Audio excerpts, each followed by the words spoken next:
Praise you God. Hallelujah. Isang pinagpalang umaga po sa bawat isa. Lalo na po yung mga naghihintay na po dyan sa ating online. Praise you God. Hallelujah. Isang pinagpalang umaga po. Hallelujah. Kung sino po ang nandyan na. Bago po tayo dumulog sa panalangin, manalangin po muna tayo. Hallelujah God. Praise you Jesus. Panginoon, dakilang Ama, ikaw po ang aming papupurihan sa umagang ito. Nandito po kami upang manalangin, dumulog sa iyong trono, Panginoon. At bago po kami tuluyang dumulog sa iyong harapan, Panginoon, nagpapalinis po kami sa iyong banal na dugo, Panginoon. Ano man po ang nakikita mong karumihan sa aming puso, sa aming isipan, tunay nga po nalinisin mo kami, Panginoon, upang kami malayang makadulog po sa iyong harapan, Panginoon. At alam namin na ikaw rin po ang Diyos namin na nagpapatawad sa aming mga kasalanan, Panginoon. Ikaw ay tapat at banal na nagpapatawad. Kaya nga po nasabi mo sa 1 John 1:9, ikaw ay tapat at banal na nagpapatawad sa aming mga kasalanan. Kaya sa umagang ito, malaya po kaming dudulog sa iyong paanan. Hallelujah God. At salamat po sa magandang umaga, sa bagong kalakasan, sa bagong pag-asa, sa bagong magandang umaga at pagpapala na ipagkakaloob mo po sa amin, Panginoon. Purihin ka po sa umagang ito. Sa iyo po ang mataas na kapurihan sa pangalan na iyong anak na si Jesus. Amen. Thank you, Lord. At bago po tayo tuluyang lumapit sa ating Panginoon, ay mag-worship po muna tayo sa pamamagitan ng mga awiting panambahan natin. Amen. Amen, lahat nga ng handa ng magpuri sa araw na ito. Ating muling awitin na ang Diyos ay mabuti at dakila sa ating mga buhay.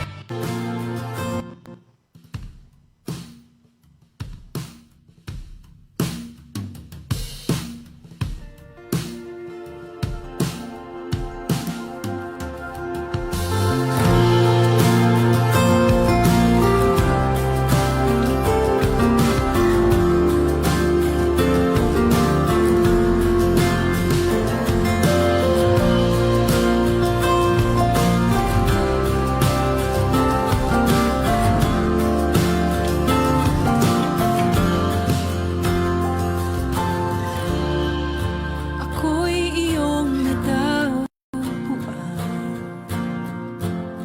sa gitna ng aking kasawian. Niligtas sa kamatayan, inakay sa liwanag ng iyong pagmamahal. Pinalaya ng iyong habag sa dilim at sa aking pagkabulag. Ngayon sa iyong biyaya at sa lalim ng pag-ibig umaawit. Ang buhay ko'y tanging sa'yo, laging sa'yo iaalay.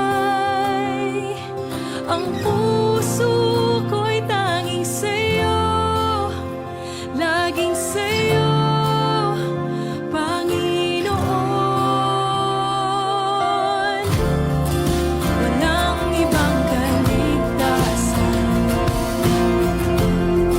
sa'yo lubos ang kagalingan. Jesus, ako'y nabihag sa dakila mong pag-ibig.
148, verse 8. Awit 143, verse 8. Iparamdam mo sa akin tuwing umaga ang iyong tapat na pag-ibig, sapagkat sa iyo ako nagtitiwala. Ituro mo sa akin ang dapat kong lakaran, sapagkat sa iyo ko ay nilalagak ang aking buhay.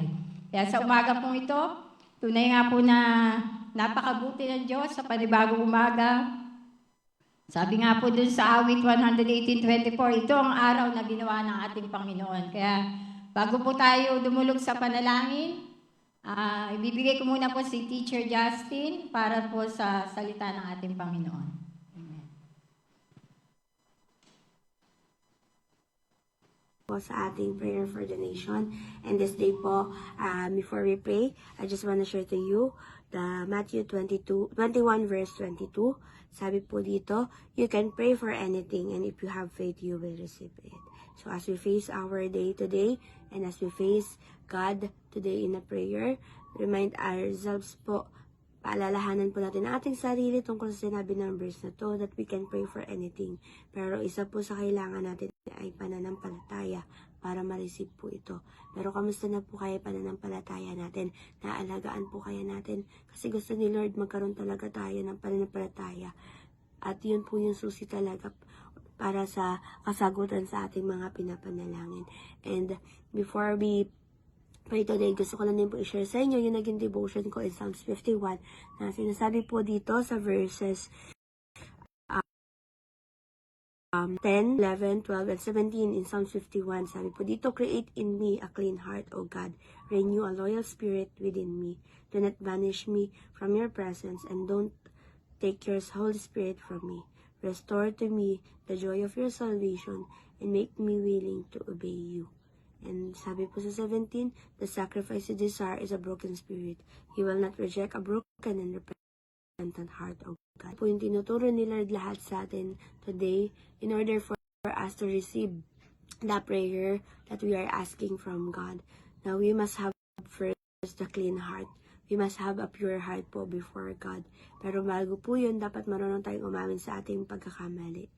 So, kung marunong tayong umamin sa ating pagkakamali, talagang makikita ni Lord yung kalinisan ng ating puso.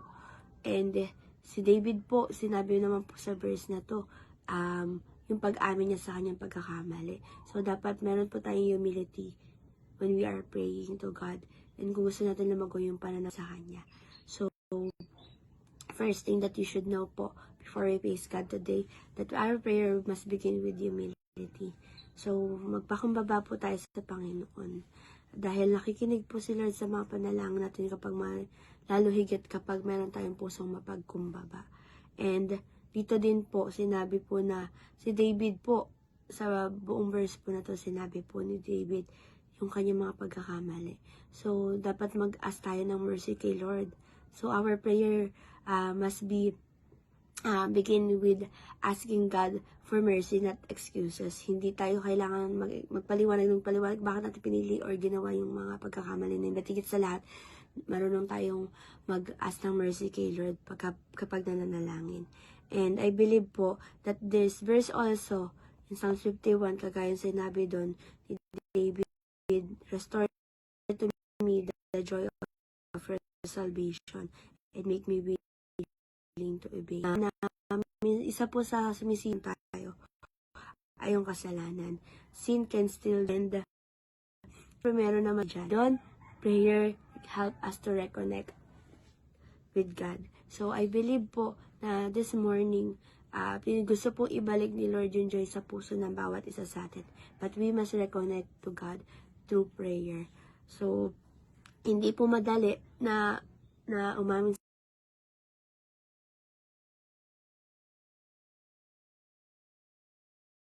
sa po hindi kayang palambutin. Kaya dapat we must have the kind heart, humble heart, and patuloy na nag-a-ask kay Lord ng biyaya, ng mercy sa bawat araw.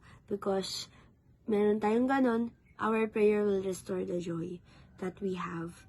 And lastly po, sabi po sa verse 17, di ba po, the sacrifice you desire is a broken spirit.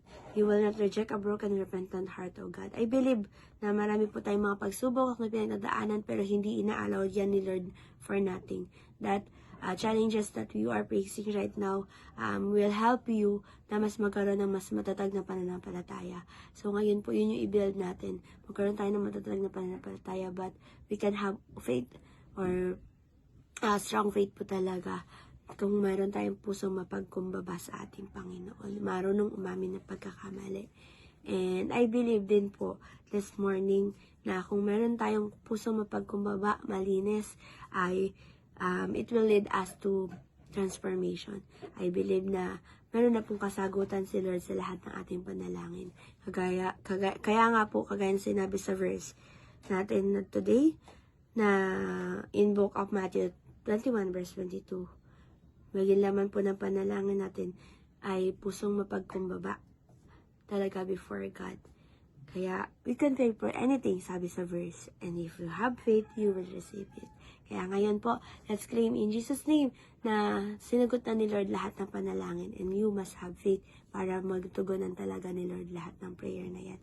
Kaya yun po, let's continue to hold on to God's promises dahil I believe po na hindi tayo pababayaan ng Panginoon at lagi po siyang nakikinig sa ating mga panalangin.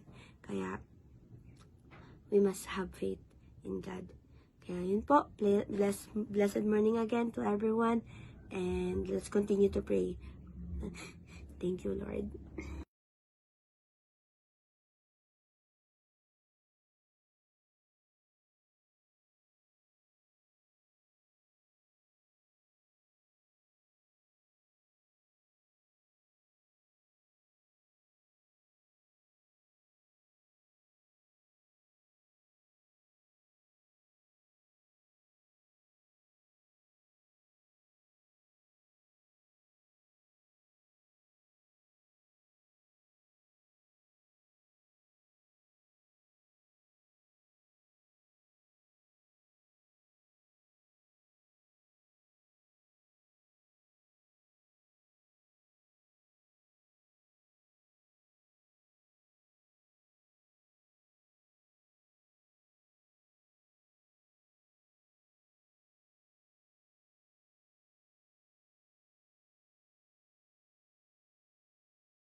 One must submit to governing authorities.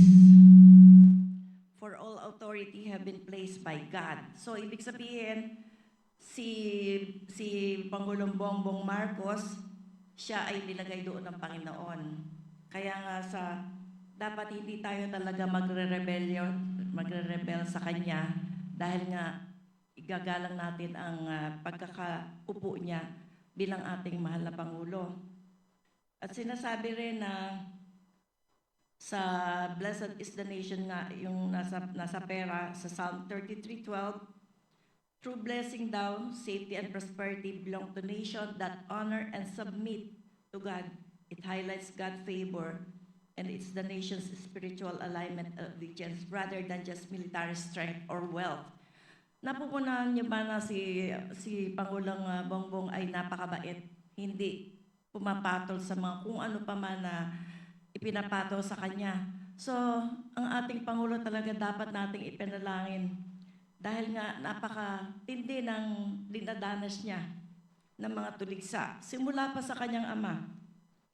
At saka, ang kalaban niya ay hindi ordinaryong tao lamang, kung hindi mga rulers of the darkness.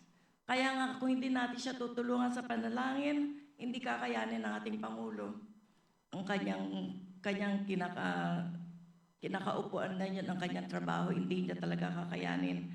Kaya sa panalangin natin, lagi nating isama siya sa araw-araw nating pagdadasal na no weapon formed against him shall prosper. Lagi nating sabihin sa ating panalangin na, Lord, ingatan mo ang aming Pangulo dahil napakahirap talaga ng kanyang kalagayan sa ngayon. napakaraming nagbabanta sa kanyang buhay. Kaya nga, Panginoon Diyos, dalangin po namin sa aming mahal na Pangulo, paligiran mo siya ng iyong guardian angels, Panginoon. Walang mangyari sa kanya, maging sa kanya mga pamilya, Panginoong Diyos. Dahil yung pamilya niya ang nagbibigay din sa kanya ng lakas ng loob, Father God, na siya ay maging mabuting Pangulo sa amin at siya ang pinakaama ng aming bansa. Pati na ang kalakasan sa kanya na sa Philippians 4:13 na magawa niya ang mga bagay na nararapat niyang gawin. Bigyan niyo siya ng kalakasan, Panginoon, ng kalusugan, Panginoon Diyos, sa kanya mga nadarama sa ngayon na kami man ay naaapektuhan, Panginoon Diyos. Kasi pag may nangyari sa kanya, Lord God, kami man ay maaapektuhan. Kaya nga, Panginoon, i-bless mo ang aming buong bansa, maging ang mga kanyang nasasakupan hanggang sa pinakamataas na posisyon, hanggang sa pinakamababang posisyon naman, Diyos. Nilalapit namin sila sa inyong lahat. Wala kami magagawa kung wala ka sa aming buhay, Panginoon Diyos. Kaya nga, Panginoon, sa aming buhay na ito, ang nagbibigay ng pag-asa sa amin, unang-una ay ikaw. Pangalawang aming gobyerno, na kung hindi magkakaroon ng katahimikan na aming gobyerno, pati kami maaapektuhan. Kaya nga, Panginoon Diyos, tinataas namin sa iyo ang aming mga sarili, Panginoon. Kami humingi sa iyo, Panginoon, ng kagalingan din at ng mga proteksyon. Dahil, Panginoon, ang bansa na pinagpala mo ay dapat mayroon ding mga malulusog at mayroong mga protektado na mga nakatira. Kaya nga, Panginoon Diyos, salamat ay mayroon kaming nalalapitan. Mayroon kaming nasusumbungan sa aming mga sama ng loob namin, Panginoon Diyos. Kung ikaw wala sa aming buhay, wala na kaming pag-asa. Kaya nga, Father God, sa aming po paglapit sa iyo, Panginoon Diyos, napakarami namin talaga na nananalangin para sa aming Pangulo, para sa aming pamilya, para sa amin, lahat-lahat, sa aming mga devotion, sa aming mag-asawa, pag sa umaga pa lamang, kasama kayo lahat sa aming mga panalangin. Talagang wala kaming iniiwan, Panginoon. Dahil iyon ang sinabi mo, kayo ay magdalanginan sa isa't isa. Magpatawaran kayo sa isa't isa. Nang sa gayon, kayo ay papatawarin ko rin. Kayo iingatan ko rin. Bibigyan kayo ng inyong mga pangangailangan, Panginoon. At salamat, Panginoon, ang aming bansa ay unti-unti nang umaangat, unti-unti nang nakikilala sa buong mundo. Dahil nga sa kabutihan ng aming Pangulo, marami na tumutulig sa kanya, pero alam namin, Panginoon, na mas marami kami na nag-iingat at nananalangin para sa kanya. Kaya nga, Panginoon, binibigay namin sa iyo ang buhay ng aming Pangulo na si Ferdinand Bongbong Marcos Jr., pati ang kanya mga pamilya. Salamat, Panginoon, sa mga gagawin mo pa sa aming Pangulo at sa aming bansa. Kami nag-look forward, Panginoon, sa mga mangyayari pa na ikaw ang may kagagawan. Ito po ang aming dalangin sa iyo, Amang Diyos, sa pangalan niyo, anak na si Jesus. Amen. Amen. Praise God. At ngayon naman po ay tatawagan ko si Sister Suraini para po sa ating mga LGUs. Doon po sa mga nasa online, yung mga may prayer Diyos request na po, dakila, makapangyarihan sa lahat, tinataas po namin sa iyo ang local government unit mula po sa barangay, municipal at provincial level dito po sa Kalumpit, sa Bulacan at maging sa buong Pilipinas. Hinihiling po namin ang maayos, makatao at magandang serbisyo sa bawat mamamayan. Panginoon, bigyan niyo po kami ng mga tapat na mga opisyal mula po sa mataas hanggang sa pinakamababang posisyon. Bigyan niyo po sila ng puso para sa mga tao. Huwag maging makasarili, kundi isipin po at gawin ko ano po yung kapaki-pakinabang sa bawat Pilipino. Sa iyo rin po kami, Lord, nagtitiwala na yung mga pangailangan sa bawat probinsya, municipal at barangay ay matutugunan sa mga eskwelahan, sa hospitals, pati Lord yung mga infrastructure projects na kasalukuyang ginagawa. Nihiling po namin ang mga tapat na tao na gagawa nito para sa mga proyekto na kailangan po para sa magaan at ikauunlad po ng amin pong bayan. Tulungan mo kami, Panginoon, na lagi pong magtiwala sa inyo na sa kabila, Lord, ng mga nakikita naming mga hindi maganda sa aming paligid, mga balita ng corruption at nakawan, naniniwala kami, Lord, na sa bawat paglapit namin sa inyo, hindi po nawawala ng kabuluhan yung panalangin namin na mababago ang Pilipinas, ang puso ng mga nagsiservisyo sa amin. Alisin mo, Lord, ang pagiging makasarili at iniisip lamang ang kanila pong pansariling kapakanan. Bigyan mo kami ng bagong Pilipinas at bagong puso para po sa aming mga opisyal na kami rin po, Panginoon, ang naghalal. Salamat po, Panginoon, sa panibagong taon na ito. Patuloy kaming umaasa na ikaw po, Panginoon, ang kasama namin. Kahit na, Lord, sa mga ganitong sitwasyon, ganitong panalangin ay concern ka at tumutugon ka sa bawat panalangin namin sa iyo. Salamat po, Panginoon, at patuloy ka naming pasasalamatan, papupurihan. Ito po ang aming dalangin sa pangalan ng aming Panginoong Jesus. Amen. Po ay tinatawagan ko na Sister Nora Santos para sa revival in the Philippines. Amen. Sige po, sama-sama po nating idulog ang ating revival po sa Pilipinas. Hallelujah. Amang Diyos, tunay nga po, God, na dumudulog po kami sama-sama sa iyong banal na trono. Alam namin, Panginoon, na nakikita mo ang mga nangyayari sa buong bansa, Panginoon, sa mga taong patuloy, O God, na nagbabas sa mga Christian. Lord, tinataas namin sila, O God, na hipuin mo ang kanilang puso't kaisipan at tunay na mabuksan, Panginoon, ang kanilang isip na makita, Panginoon, hallelujah, na hindi tama, O God, na ibas ang mga kapwa Kristiyano, Panginoon. Lord, dalangin namin, O God, na magkaroon ng pagbabago ang buong bansa, ang aming bansa, Panginoon. Alam namin na mahal mo ang aming bansang Pilipinas.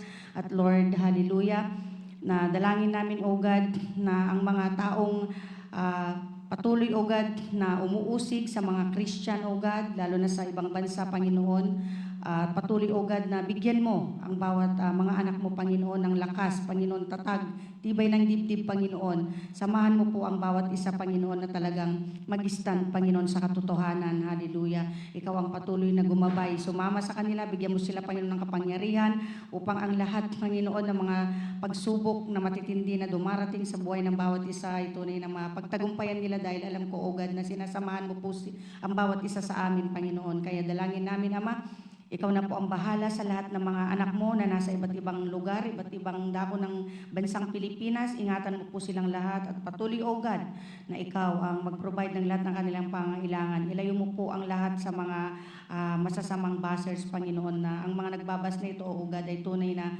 makakilala sila sa iyo, Panginoon. Ama, ikaw na pong bahala, sa iyo po namin itinataas ang lahat ng ito sa pangalan po ng aming Panginoong Yesus. Amen and amen. Amen. Praise God. Tinatawagan ko na po Sister Gloria Cuegue po para sa LFCI.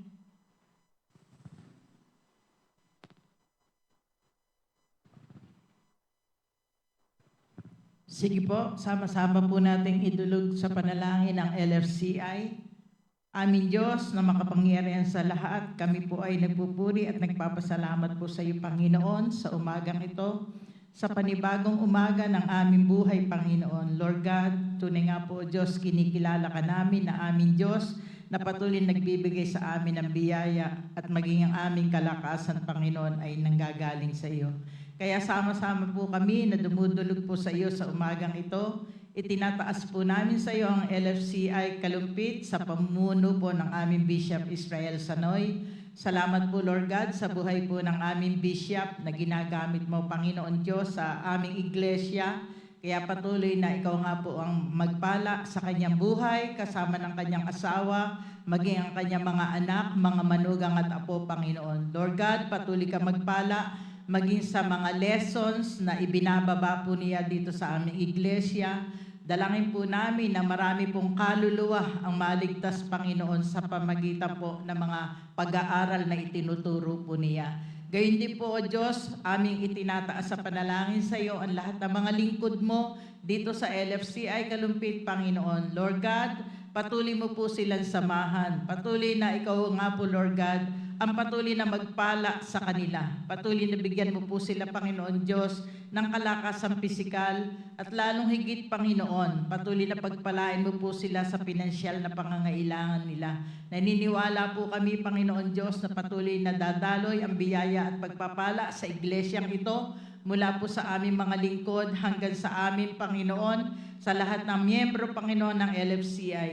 Tinataas na rin po namin, Panginoon Diyos, sa mga leaders na ginagamit mo, Panginoon, na humahayo sa iglesyang ito. Patuloy na pagpalain mo po ang bawat isa sa pamagitan po ng mga gawain, katulad po ng simbahay, Panginoon. Lord God, nagpapasalamat po kami, Panginoon, dahil patuloy na binibigyan mo po sila, Panginoon, ng lakas, Panginoon, upang sila ay patuloy na magamit mo. Gayon din po kami, Panginoon, Lord God, nagpapasalamat po kami sa music ministry, Panginoon. Kaya dalangin po namin, Lord God, sa lahat po ng departamento ng aming iglesia, Panginoon, patuloy na pangunahan mo, na tunay nga po, Lord God, dumaloy ang pag-ibig mo sa bawat isa. Tunay nga po, Lord God, naniniwala po kami, Panginoon, na ikaw ang patuloy na magpapala sa bawat isa, Panginoon, na miyembro ng LFCI. At dalangin din po namin, Panginoon Diyos, anumang pangangailangan pa ng aming church, Panginoon, alam po namin na ikaw ang tutugon. Ikaw ang magpo-provide ng lahat ng aming mga pangangailangan dito sa aming church. Sa lahat po ng kakulangan pa ng aming iglesia, Panginoon, Lord God, hipuin mo ang puso ng iyong mga anak, Panginoon, upang sila ay patuloy na maging tapat sa kanilang pagbibigay, Panginoon. Kaya naniniwala po kami, Panginoon, ngayon 2026, Panginoon, ay tunay nga po, Lord God, lahat ng pinaplano, Panginoon, sa iglesia nito ay mangyayari sa pangalan po ng iyong anak na si Jesus. Naniniwala po kami, Panginoon Diyos, na hindi mo po pagkukulangin ang bawat isa ng mga anak mo, Panginoon. At naniniwala rin po kami, Panginoon Diyos, hallelujah, na tunay nga po, Lord God, ang iglesia na ito, Panginoon, ay gagamitin mo. Kikilalanin ng bawat isa, Panginoon, lalo na sa mga anak mo na dumadako rito, Panginoon, ay tunay nga po, Lord God, mararamdaman, Panginoon, ang pag-ibig mo, ang pag-ibig na nagmumula po sa iyo. Kaya dumaloy, Panginoon Diyos, sa iglesia na ito ang pag-ibig mo. At tunay nga po, Lord God, maging sa amin na umaattend, Panginoon, patuloy na ilagay mo po lagi sa aming puso ang masigasig na paglilingkod namin sa iyo. Tunay nga po, Lord God, ang mga salita mo, Panginoon Diyos, ay patuloy na nagpapalakas sa bawat isa. Kaya aming Panginoon, kayo na po ang bahala sa bawat isa na mga ginagamit mo, Panginoon, sa iglesyang ito. Alam po namin, Lord God, patuloy kang kikilos, Panginoon, at maging yung aming pinaplano, Panginoon, na roadway, Panginoon, sa aming iglesia dito ay mangyari na sa pangalan po ng iyong anak na si Jesus. Maraming salamat po, Panginoon. Sa iyo po kami umaasa, sa iyo po kami nagtitiwala, Panginoon. Natutugunin mo ang lahat ng aming mga idinalangin sa iyo. Sa pangalan ng aming Panginoong Jesus, ito po ang aming samo at panalangin sa umagang ito. Amen. Amen. Praise the Lord. Tinatawagan ko naman po, Sister Lucy Cunanan para sa Nation of Israel. Palang Sabado ng umaga sa bawat isa. Tayo po ay manalangin para sa Nation of Israel. Ama namin Diyos na buhay, napakabuti mo po sa pangalan ng Panginoong Hesus at sa gabay ng Banal na Espiritu, kami po ay sama-sama at nagkakaisa. Pinapanalangin po namin ang bansang Israel. Ang bansang Israel ay pinili mo, Panginoon. Mahal mo yung mga anak mo doon, yung mga Hudyo, yung mga Israeli. Tunay nga, Panginoon, ikaw po ang hinihintay